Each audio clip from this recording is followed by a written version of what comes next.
यानंतर थेट जाऊयात अधिवेशनामध्ये विधानसभेत तुकाराम मुंडेंसंदर्भातील लक्षवेधी मांडली जाते। परंतु या कोविडच्या काळामध्ये नागपूरवरून तर 35-40 किलोमीटर काटोलच्या रोडवर 5000 बेडचे हॉस्पिटल खुल्या मैदानात टाकलं, खुल्या मैदानात। आणि सर दुसऱ्या दिवशी वाराधून आली आणि पूर्ण ते 5000 हॉस्पिटल ते बेड टाकलेले सर्वनाश झाले। लगभग 40 करोड रुपयाचं नुकसान या तुकाराम मुंडेच्या माध्यमातून या ठिकाणी झाला। अध्यक्ष महोदय, या ठिकाणी महानगरपालिकेचे जे कर्मचारी होते, क्लास 4 कर्मचारी होते, तोही आजच्या याच्यामध्ये स्कोप नाही आहे, कारण मी त्यांच्या 7 महिन्याचा कार्यकाल अध्यक्ष महोदय आपल्याला सांगत आहो।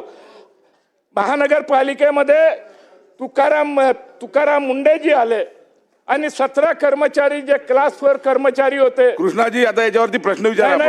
नाही मी सगळं सांगतो अध्यक्ष महोदय, कारण हा भयानक विषय आहे।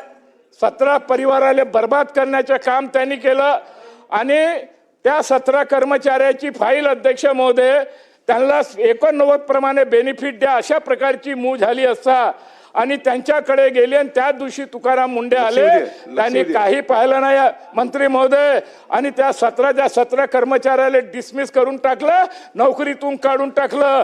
ते बी अचंबित झाले का अचानक हे का झालं? आणि हायकोर्टामध्ये अध्यक्ष महोदय ते हायकोर्टामध्ये गेले आणि हायकोर्टामध्ये त्या कर्मचाऱ्यांनी लहान वकील उभा केला, यांनी 4 वकील केले, ते टिकू शकले नाही। आणि म्हणून अध्यक्ष महोदय तुकाराम मुंडे साहेबाला स्मार्ट सिटीचा अधिकार नव्हता। स्मार्ट सिटीमध्ये त्यांनी हस्तक्षेप केलं। स्मार्ट सिटीच्या माध्यमातून लगभग 18-19 करोड रुपयाचे पर्टिक्युलर एका कॉन्ट्रॅक्टरले बिल देण्याचे काम केलं। ते बोर्डाचे मेंबर सुद्धा नव्हते, संचालक सुद्धा नव्हते। कृष्णा खोपडेजी, आपण प्रश्न विचारायच्यावर होता, प्रश्न विचारा, त्याच्यानंतर मी सांगतो। अध्यक्ष महोदय, त्यावेळेस महापौर संदीप जोशी यांनी स्मार्ट सिटीच्या सेक्रेटरीला पत्र देऊन विचारलं का स्मार्ट सिटीचे संचालक तुकाराम मुंडे आहे का?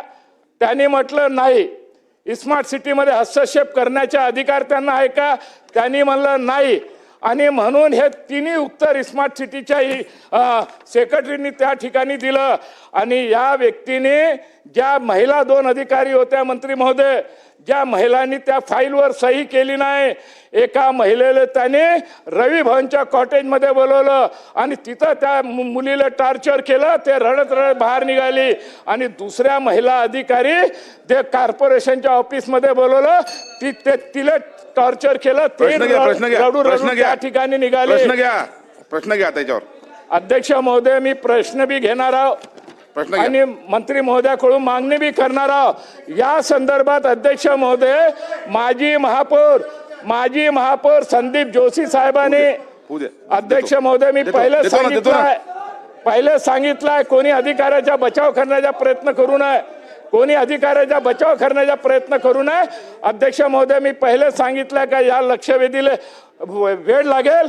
अध्यक्ष महोदय, संदीप जोशी महापौर असताना त्यांनी पुरावे सहित सदर पोलीस स्टेशन मध्ये गुन्हा दाखल केला आणि महाराष्ट्राच्या इतिहासामध्ये IAS अधिकाऱ्याच्या विरुद्ध 2 महिला अधिकाऱ्यांनी सुद्धा सदर पोलीस स्टेशन मध्ये तक्रार दाखल केली। आणि तुकाराम मुंडे जो अजेंडा त्यांना बनवायला सांगते तर लिखित मध्ये सांगते इसके परिणाम गलत होंगे, अशा प्रकारची धमकी देणारा अधिकारी, अशा प्रकारचे वर्षण करणारे अधिकारी। याच्यामध्ये महिला आयोगकडे जेव्हा प्रकरण गेलं, अध्यक्ष महोदय, काल वडट्टीवार साहेबांनी क्लीन चिट दिली आहे, परंतु याच्यामध्ये तुम्ही प्रश्न विचारानंतर आम्ही पुढे जाऊ। प्रश्न विचारा आपल्यावरचे, या लक्षवेधीवरचे पॉइंटेड प्रश्न विचारा। अध्यक्ष महोदय, मी महिला आयोगाचं सांगतो, कारण वडट्टीवार साहेबांनी जेव्हा परवा सांगितलं, चुकीच्या माहितीच्या आधारे त्यांनी सांगितलं, आणि म्हणून महिला आयोगाने बी म्हटलंय का तुकाराम मुंडे यांनी गंभीर परिणामाची धमकी दिली होती आणि त्यामुळे ते मानसिक छळ त्या महिलांच्या त्या ठिकाणी झालेला होता। आणि म्हणून अध्यक्ष महोदय, मंत्री महोदयांना माझी विनंती आहे का या प्रकरणामध्ये, कारण हे पूर्ण प्रकरण 7 महिने ते नागपूर महानगरपालिकेमध्ये होते, स्मार्ट सिटीचा अधिकार नसताना त्यांनी दुरुपयोग केला. 7 महिन्याच्या महानगरपालिकेच्या कारभारामध्ये त्यांनी हस्तक्षेप केला. सरकारच्या ओव्हर रूल करून 17 कर्मचाऱ्याला त्यांनी काढलं. चला. आणि म्हणून मंत्री महोदय माझी विनंती आपल्याला आहे का या सगळ्या प्रकरणाची नाही अगर बघा पाहिलं खोपडे साहेब, आपण प्रश्न विचारत नसाल तुम्ही पुढची लक्षवेधी पुकारतो. नाही झालं ना नाही, आता पुढची झालं ना, पुकारतो 2 मी. मिनिटात आपण जर विचारतो ना. प्रश्न विचारत नसाल तर मंत्री महोदय माझी या ठिकाणी आपल्याला विनंती आहे का तुकाराम मुंडेने जे प्रकरण या ठिकाणी केलं त्यांना तातडीने आपण डिसमिस करावं. नंबर दोन या संपूर्ण प्रकरणाची चौकशी मुख्य सचिव आणि पोलीस महासंचालकाच्या वतीने करावी. नंबर 3 जे 17 कर्मचाऱ्याला त्यांनी डिसमिस केलं ते हायकोर्टामध्ये हे करू शकले नाही. एकनाथराव शिंदे साहेबांनी अनेक वेळा मिटिंगा बोलवल्या परंतु वेळेअभावी ते होऊ शकले नाही आणि म्हणून हायकोर्टामध्ये आपण एफिडेव्हिट देऊ शकतो का? अध्यक्ष महोदय, सन्मान्य सदस्यांनी ज्या तुकाराम मुंडेंबद्दल या ठिकाणी ही लक्षवेधी आणलेली आहे त्या संदर्भातली काही माहिती मला आपल्या मार्फत सदनाला या ठिकाणी द्यायची आहे. स्मार्ट सिटीच्या बाबतीमध्ये तुकाराम मुंडेंची चौकशी व्हावी अशा पद्धतीची मागणी सन्मान्य सदस्यांनी केलेली आहे. परंतु त्यावेळी कोविडच्या कालावधीमध्ये तुकाराम मुंडेंनी स्मार्ट सिटीची कामं नक्की बघितली याच्याबद्दल दुमत असण्याचं काही कारण नाही. पण ती कशासाठी बघितली, का बघितली याच्यासाठी देखील एक पार्श्वभूमी होती.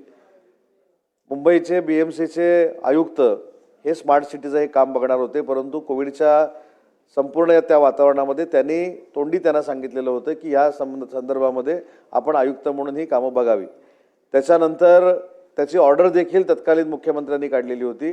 काही कालावधी न काढली पण त्याच्यानंतर मुख्यमंत्र्यांनी त्यांची ऑर्डर देखील काढलेली होती.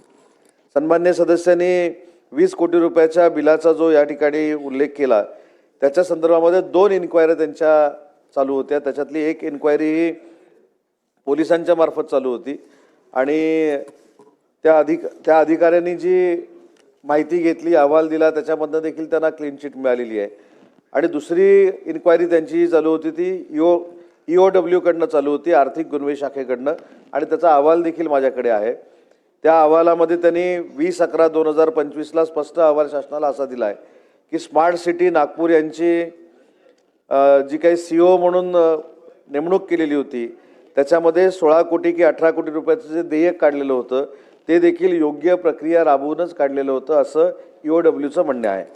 दुसरं म्हणणं आहे की सदर आर्थिक व्यवहार कंपनीने ठरावाद्वारे मंजूर केलेला आहे, त्याच्यामुळे याच्यामध्ये कुठचाही गैरव्यवहार झालेला नाही असा अहवाल EOWनं सादर केलेला आहे. दुसऱ्या 2 महिला भगिनींच्या बाबतीमध्ये सन्मान्य सदस्यांनी जो मुद्दा मांडला त्याच्यामध्ये रस्तोगी मॅडमच्या अध्यक्षतेखाली एक समिती आहे, त्याच्यामध्ये अनेक महिला वरिष्ठ अधिकारी त्याची चौकशी करतायत. ती चौकशी देखील शेवटच्या टप्प्यामध्ये आलेली आहे. तो अहवाल ज्यावेळी आपल्याकडे प्राप्त होईल त्यावेळीच आपण ती कारवाई करू शकतो.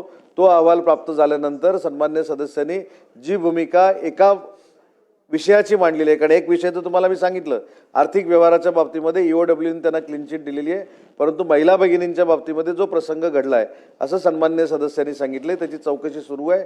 त्याचा अहवाल 15 ते 20 दिवसामध्ये किंवा 1 महिन्यामध्ये शासनाकडे येईल आणि त्याच्यामध्ये जे काय नमूद असेल त्या पद्धतीने कारवाई केली जाईल. चला नाही दटके बोला. अध्यक्ष महोदय, दटकेला बोल. एक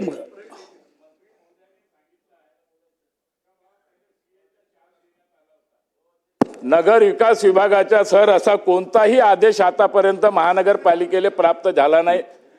ते कार्यकारी CEO पदावर त्यांचा आदेश सुद्धा त्या ठिकाणी आलेला नाही. ती फाईल सुद्धा नगर विकास विभागात आली नाही. तशा प्रकारचे कोणतेही आदेश आला नाही. अध्यक्ष महोदय, इतकं मोठं प्रकरण हे घडलं तरी या पदाले 5 वर्षा अगोदर केलेल्या भ्रष्टाचाराचे आता 20 ऑक्टोबर रोजी त्याचे आदेश त्या पदावर होते म्हणून आज हे आदेश काढणं हे कोणत्या कायद्यात बसते? अध्यक्ष महोदय, मंत्री महोदय, हे आदेश आपण तडकाफडकी पहिले हे आदेशच आपण रद्द करण्याची आवश्यकता आहे. आणि CEO पदाचा चार्ज हा शासन स्तरावर आजपर्यंत निघालेला नाही. हे आपल्याला जे माहिती या ठिकाणी देण्यात आलेली आहे ही टोटली. तर भाजपचे आमदार